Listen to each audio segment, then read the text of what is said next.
apartment complex, long abandoned, firefighters from Gainesville and Alachua County get ready to burn a message into your mind by burning this family room to a charred shell in just 2 minutes. The layout's probably a lot like your home. Next to a Christmas tree surrounded by gifts, a firefighter drops a match into a trash can. Keep an eye on it. We'll show it to you in real time. No camera tricks. When these things take off in light, they get hotter and faster, and they have to go somewhere, so they're going to eat up everything in the house. 7 years ago, Mike Ferraro signed up for fire school, inspired by the firefighters who rushed him to the hospital in an emergency.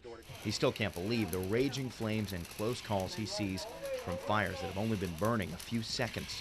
They consume a house within a few minutes. You see a victim either hopping out of a window or a door, their pajamas are smoking, smoldering. Could be on fire, could just be hanging off. Watch this. After just 45 seconds, the Christmas tree catches.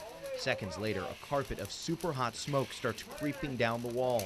A minute in, drapes are dropping. The Christmas gifts are gone, and so is most of the room's oxygen. Yep. There we go. To feel the heat firsthand, firefighters trained and equipped me to head into a burning apartment. The flames do more than fill half the room. They curl up and pool on the ceiling. Even through my gear, I feel it baking. I'm surrounded by this fire. It's hot ash and smoke and steam falling all over me. Standing up now would melt my helmet and mask. The smoke and fire there is more than 1,000 degrees. The fire's intense, but so is the message. There are just a few simple things you can do to make sure your family never sees a nightmare like this one. So what should you do? Look over strings of lights before you hang them up.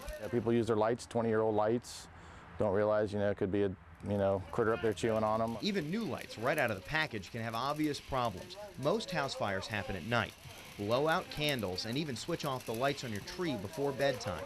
One bulb that's too hot can touch off a giant fire. Trees are most dangerous when they're dried out. Once needles start falling, take it to the curb. People just don't realize how fast this stuff takes off. 2 minutes and 6 seconds after that first tiny flame, crews hit our family room with a fire hose. Look at the damage left behind. Imagine being inside this house. How would you get out? The biggest mistake people make when they hear their smoke alarm activate at night is to jump straight up out of bed. What we suggest you do instead is carefully roll out of your bed onto the floor into a crawling position, staying low underneath the smoke.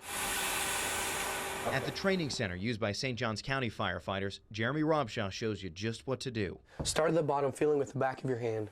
Feel up your door, see if you feel any heat.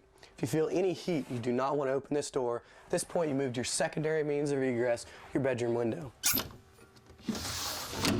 Unfortunately, when we find people lose their lives in fires, we find them right next to the exit point, whether that be a window or a door. That's why we have to practice getting out safely and getting to our family meeting place. Practice, because now you've seen just how long you have to get out alive.